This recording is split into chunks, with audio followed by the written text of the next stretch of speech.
naka-red light eh. Naka-red light, stop, stop. Alam mo may tatawid. So, follow the traffic light sign. Diba yan, naka-go. Go na.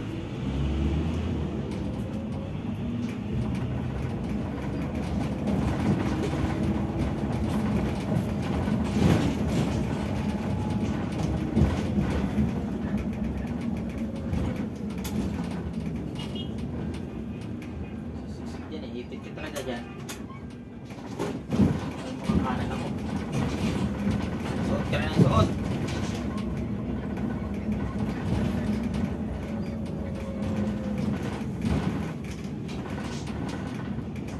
Maluwag na dito banda. So hindi siya gano'ng matrami. Yan, dito. Lagi nyo tatandaan dito.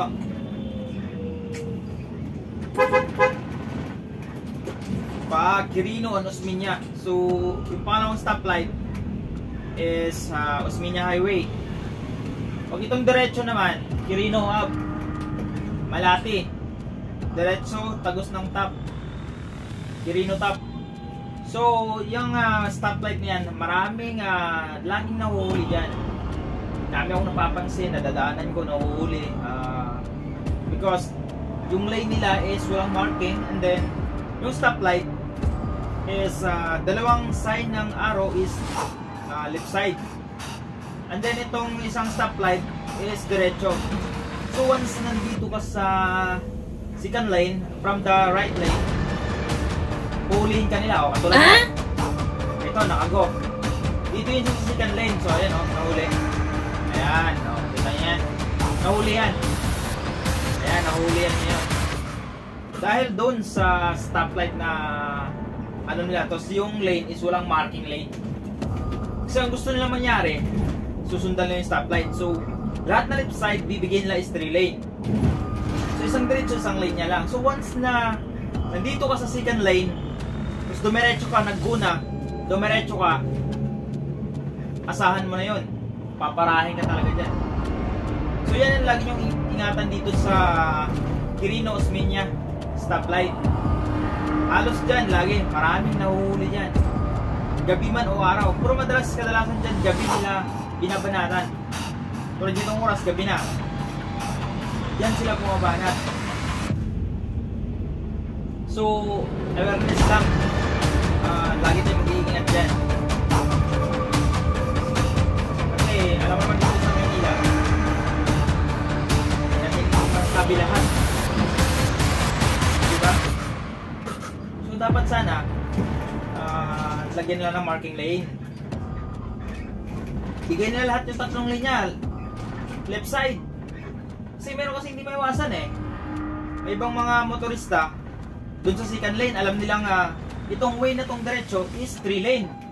So, expect na nila yun na pwede siyang dumiretso kasi 3 lane tong way ng Quirino eh. 3 lane eh. So, expect na nila yun na pwede sila mag second lane. Diba? So, ang ginawa kasi ng mga enforcer doon, yung sign ng stoplight, yung susundan nila.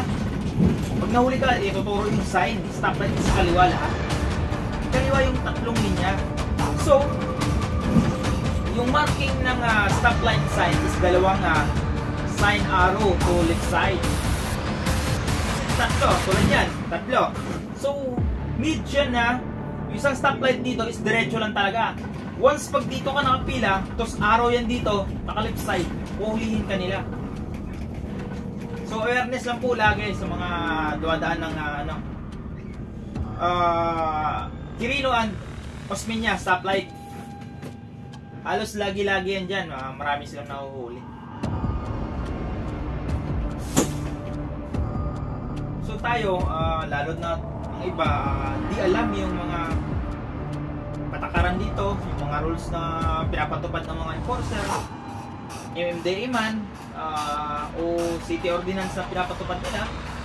So hindi natin masyadong maano lahat, dahil dahil sa patakaran na pinapatupad nila. So, once na kunting mali mo lang, automatic agad, puhulihin ka nila. Ganun yung dito kasi sa Maynila. Kunting mali lang, alam na, di ba?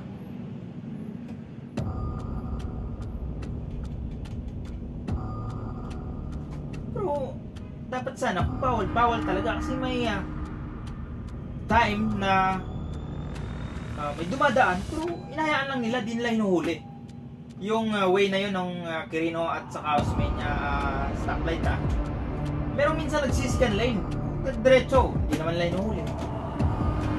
May time din na puhulihin nila, lalo na pag gabi, ganito yan, kadalasan hinuhuli nila. Pero once pag-araw, alam nilang wala lang, diretso lang. Ayaw ko ba't ganun yung sistema nila? Dapat sana, dahil okay naman yung kalsado doon, lagyan na nila ng marking way. Tutusin yung 3 lanes na yun, 4 lanes yun So, dapat sana okay na yun. Ibigay nila ng 2 linya yung kaliwa, pwede kang dumiretso. 2 linya din yung diretso.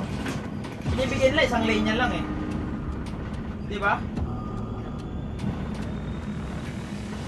Oh, react na kayo dyan, comment na kayo dyan, yung mga iyakin dyan. Tingnan natin pag kayo nagkamali dyan, yan, hindi kayo mahuhuli. Tingnan natin kung hindi kayo mataranta sa kakapalusot nyo, kakapaliwanag.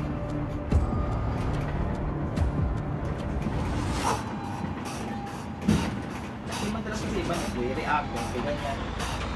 Ganyan yung stoplight. So, oo, alam natin yan.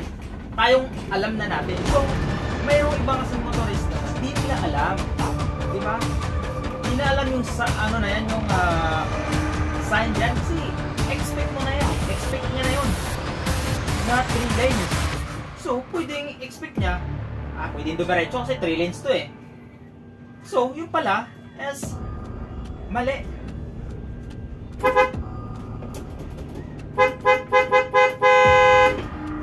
Kasi ang ginawa, ayun, napaboran lang ng 3 linyang lahat kumakaliwa, diba? Kasi sana pwede, wag lang mag 3rd lane siya, dumiretso. Kasi 2nd lane lang siya masuhulihin, diba? Parang ano naman sa mga enforcer ng Maynila, ganyan yung mga na enforcer sa Manila hindi naman parehas kasi ito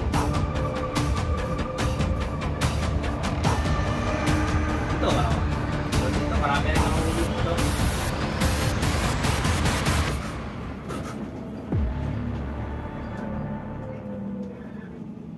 Time din kasi na sobrang tayong nagpupunkos tayo sa pagmamaniho kasi siyempre iniwasan natin yung makasagit tayo sa kanan, sa kaliwa.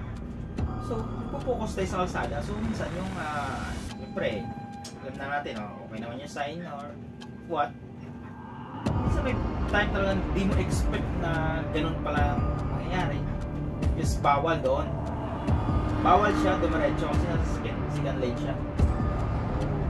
May time na ganun hindi mo expect yung mali pala. Paliwanag dyan, paliwanag kayo.